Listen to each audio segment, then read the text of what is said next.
Okay, this bitch has to go.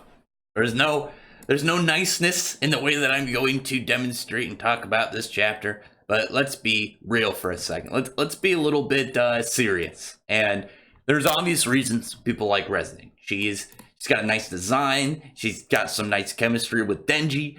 But how much of that is even real at this point? As we left off in the last chapter, the guy who's in the contract with the Typhoon Devil, he's chasing her. They end up going up some stairs, going to the roof of the building in the rain, and now they're confronted. They're confronting each other. Well, I mean, it really looks him confronting her, but really it turns into confronting each other.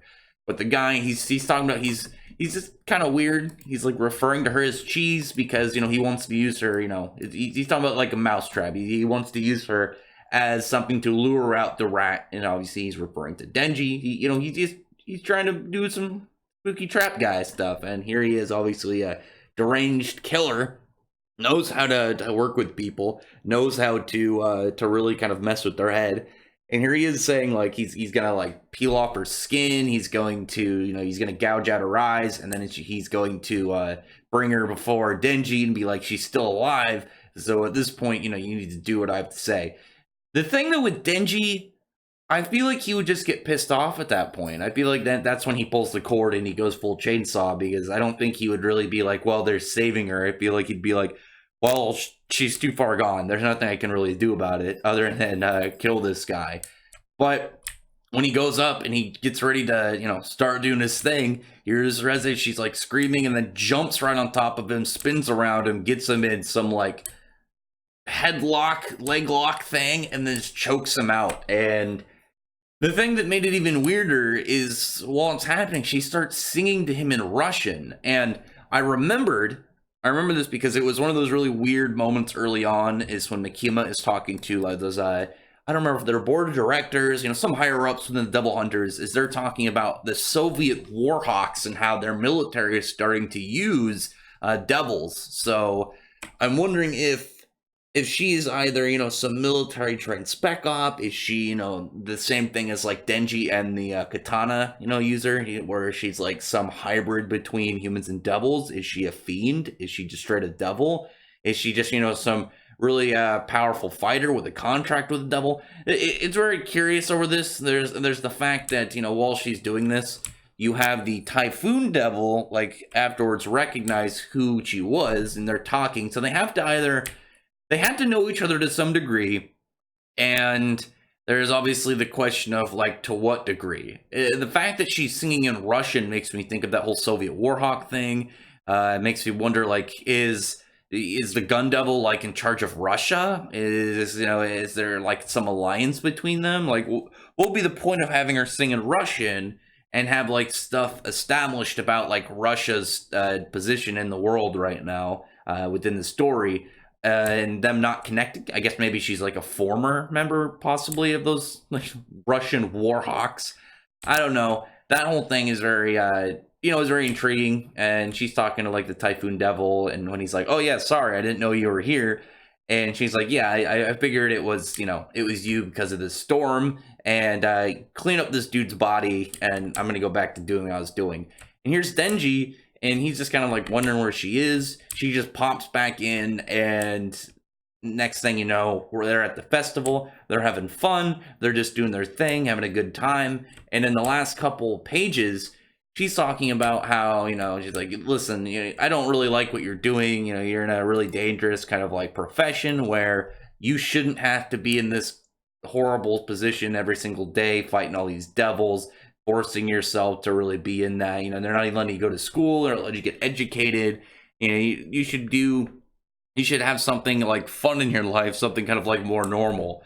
And really, it's like she's just like, the country shouldn't allow this. But I mean, if you take out the Devil Hunters, especially someone like Denji, who's straight up immortal, and it's like he's a very valuable asset, and he's helping provide protection for the rest of the country, and taking out as many devils as they can, and building up the eventual effort to go against the Gun Devil. It's like, it's shitty that Denji has to be in the spot. I mean, he's happy, but we know that Makima is not she's kind of not trustworthy, but Reze straight up is like a villain seemingly. There's the possibility maybe she's wants to turn against whichever organization or crew she's aligned with, but that is completely like based off of like the possibility, hope, and like hope isn't really a thing in this manga. Fujimoto, he just wants to build up the weirdest things. He's an unpredictable artist, an unpredictable writer. The dude just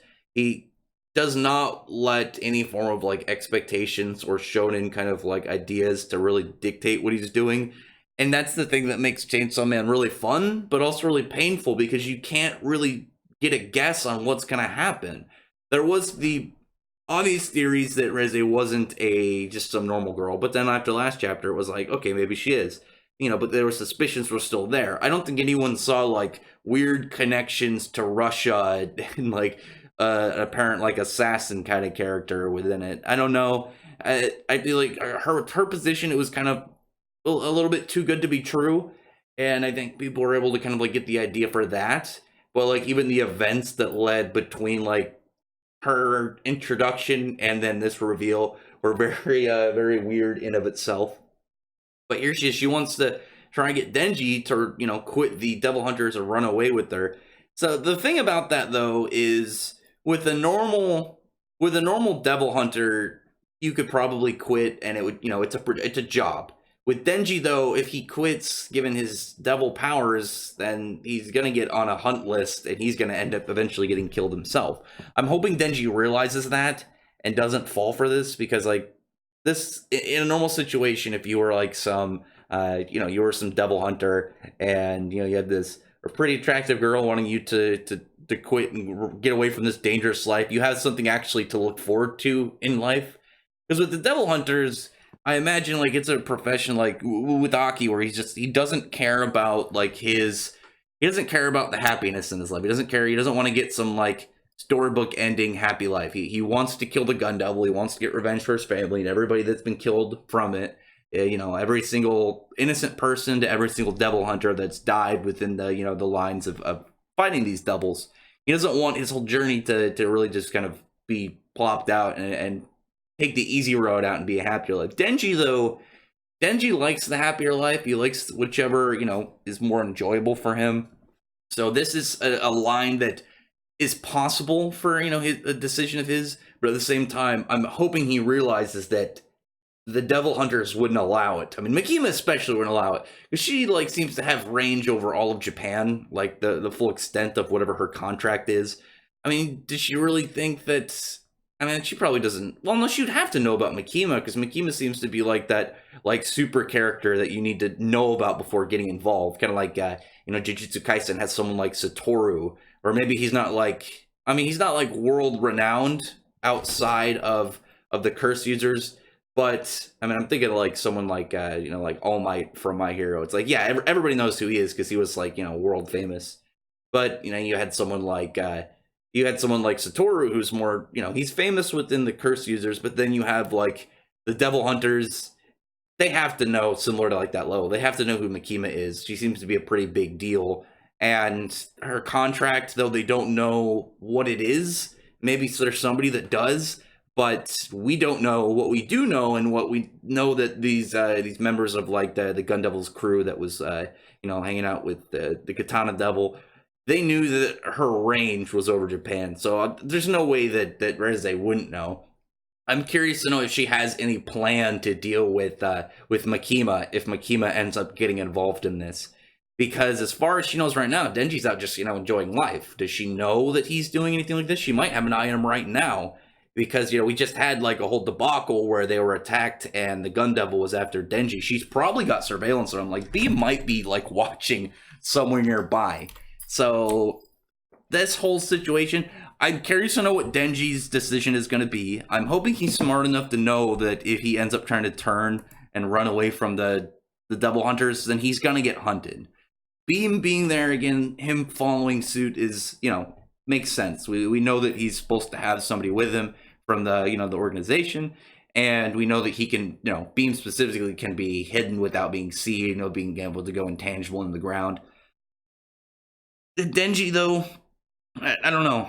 It could easily open up a new arc You know, the fact that it'd be like, you know, maybe Denji doesn't want to go, you know, or, you know, from what you can kind of tell, like, why would he abandon the Devil Hunters? But then that's kind of like a thing that we could easily get from Fujimoto is Denji being like throwing away his kind of like job security and stuff in order to get laid. We will see. I mean, it's a very it's a potential thing. Whenever you think the thing, it's like that's unlikely, even though you think it's a scenario, but it's an unlikely scenario. If as long as it exists rather as a possible scenario, it is 100% like in line of what Fujimoto might do. The dude's crazy. I mean, he's gonna do much more weird stuff throughout the series. And if Denji next chapter says like within the first like couple like first 2 pages, like he's like, yeah, sure, and like he's in his head, he's like, yes, I'm gonna lose my virginity. That'll 100% be like within Denji's line, and then his like it's his plan would be like once he got caught and be like, I surrender, I'm coming back, don't worry about it. I don't know. Well, we will see. That this is a really interesting cliffhanger because it's got like such a kind of like mind gripping like leave off of what exactly is going to be Denji's decision. Like I said, it's the fact that you don't know what exactly you don't know what exactly the character could do. And I mentioned like I mentioned something earlier, like with My Hero Academia. There was like that whole part where Bakugo was being enticed by the villains. That was one of those things where it's like, yeah, he might go, but I don't know if he's going to become a bad guy. You know, that was kind of like in the maybe, but I'm not too sure. And then we know he doesn't want to be a bad guy; he wants to be a hero. With Fujimoto though, like Denji just saying, yes, screw doing good stuff. I want to go get laid. It's fully within his own lines. It's fully within the possibility of what Fujimoto wants to do and the oddness of Denji. But anyway, drop a comment below and we thought about this chapter. I'm just saying that we need to get rid of Reze. She is a danger to Denji. She doesn't need to be around, and she needs to be taken care of. I'm betting though she's gonna have not it's gonna be some like character to get killed off, considering she seems to have some form of higher stature. But she's got to go somehow. Maybe we'll get Makima and her to get in like some epic fight. I don't know. Anyway, comment below. Tell me what you thought about the chapter, and I'd really appreciate if you thumbs up the video, burn the like button and the subscribe button, and check out my other videos. And I appreciate everyone who's already subscribed, and I thank you all for listening. Bye.